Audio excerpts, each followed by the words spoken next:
പ്രധാനമന്ത്രി നരേന്ദ്രമോദി വാരണാസിയിൽ നിന്നാണ് ജനവിധി തേടുന്നത്. ഇന്നലെ അദ്ദേഹം വാരണാസിയിലെത്തുകയും വൈകിട്ട് വലിയ റോഡ് ഷോ നടത്തുകയും ഒക്കെ ചെയ്തിരുന്നു. ഇന്നിപ്പോൾ അദ്ദേഹം നാമനിർദ്ദേശ പത്രിക സമർപ്പിക്കും. രാവിലെ 11:30 ശേഷം ആണ് പത്രിക സമർപ്പിക്കുക. ഈ പത്രികാ സമർപ്പണം ആഘോഷമാക്കാനാണ് BJPയുടെ തീരുമാനം. NDAയുടെ നേതാക്കൾ, BJPയുടെ മുഖ്യമന്ത്രിമാർ, മറ്റും നേതാക്കൾ ഉൾപ്പെടെയുള്ളവരെല്ലാവരും തന്നെ ഈ ചടങ്ങിൽ പങ്കെടുക്കുകയും ചെയ്യുന്നുണ്ട്. മിഥുൻ ആണ് വീണ്ടും ചേരുന്നത്. മിഥുൻ, പ്രധാനമന്ത്രിയുടെ മണ്ഡലം അവസാന ഘട്ടത്തിൽ ആണ് അവിടെ വോട്ടെടുപ്പ്. അതോടൊപ്പം തന്നെ അമേഠി, റായ്ബറേലി പോലെയുള്ള മണ്ഡലങ്ങൾ. അമേഠിയിൽ ഇന്ന് പ്രിയങ്ക ഗാന്ധിയുണ്ട്. തുടർച്ചയായി റായ്ബറേലിയിലും അമേഠിയിലും രാഹുൽ ഗാന്ധിയും പ്രിയങ്കയും ഉണ്ടാകും എന്നാണ് അറിയുന്നത്. നാളെ വീണ്ടും അരവിന്ദ് കെജ്രിവാൾ പ്രചാരണ രംഗത്ത് സജീവമാവുകയാണ്.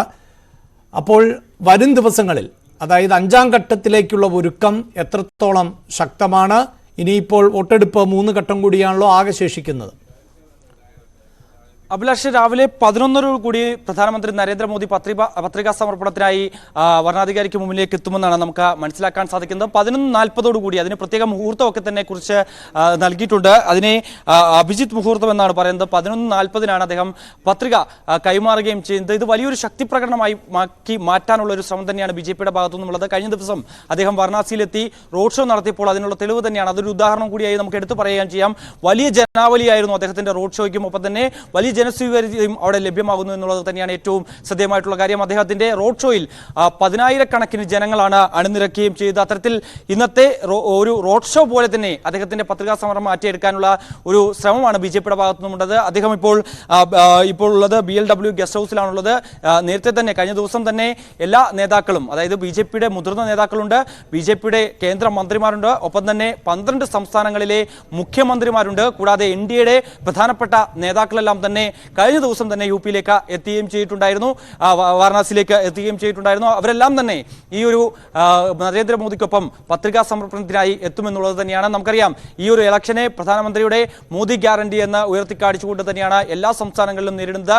അവിടെ ഒക്കെ ഉള്ളത് കൊണ്ട് തന്നെ താരപ്രചാരകരായിട്ടുള്ള നരേന്ദ്രമോദിയുടെ പത്രികാ സമർപ്പണം അത് വലിയ ആഘോഷമാക്കി മാറ്റാനുള്ള ഒരു ശ്രമം കൂടിയാണ് BJPയുടെ ഭാഗത്തുനിന്നും ഉണ്ടായിരിക്കുന്നത്. എന്തായാലും അല്പസമയത്തിനകം അദ്ദേഹം ദേശ്മേധ ഘട്ടിലേക്ക് പോകുമെന്നുള്ളതാണ്. അവിടെ ഗംഗാനദിയിൽ കുളിക്കുമെന്നുള്ള ഒരു കാര്യങ്ങളൊക്കെ വരുന്നുണ്ട്, അത്തരത്തിലുള്ള സൂചനകളൊക്കെ പുറത്തു വരുന്നുണ്ട്. പക്ഷേ അത് നടക്കുമോ എന്നുള്ളത് നമുക്ക് കണ്ടറിയേണ്ടിയിരിക്കുന്നു. പക്ഷേ 10 മണിക്ക് അദ്ദേഹം കാൽഭൈരവ ക്ഷേത്രം സന്ദർശിക്കും. അവിടുത്തെ ക്ഷേത്രം സന്ദർശിച്ച ശേഷമായിരിക്കും അദ്ദേഹം തിരികെ ഗസ്റ്റ് ഹൗസിൽ എത്തിയതിനു ശേഷം ഒരു 10:50 കൂടി അദ്ദേഹം അവിടുന്ന് ഒരു പക്ഷേ റോഡ് ഷോ ആയിട്ടായിരിക്കും, അവിടുന്ന് വാഹന ജാഥയോടുകൂടി ആയിരിക്കും ഈ വരണാധികാരികൾക്ക് മുമ്പിലേക്ക് എത്തുക. അവിടെ വലിയ ആവേശമുണ്ട്, വലിയ ആഘോഷ പ്രകടനങ്ങളുണ്ട്. രാവിലെ മുതൽ തന്നെ പ്രവർത്തകരുടെ ഒരു വലിയ തിര നമുക്ക് അവിടെ പ്രകടമാകുന്നുണ്ട്. കൂടാതെ കൊടിതോരണങ്ങളൊക്കെ തന്നെ അലങ്കരിച്ചുകൊണ്ട് അദ്ദേഹം പോകുന്ന പാതയിലൊക്കെ തന്നെ പുഷ്പവൃഷ്ടി നടത്താനുള്ള ഒരു തീരുമാനം കൂടി BJPയുടെ ഭാഗത്തുനിന്നുണ്ട്. എന്തായാലും എല്ലാ ഒരുക്കങ്ങളും പൂർണ്ണമാണ്.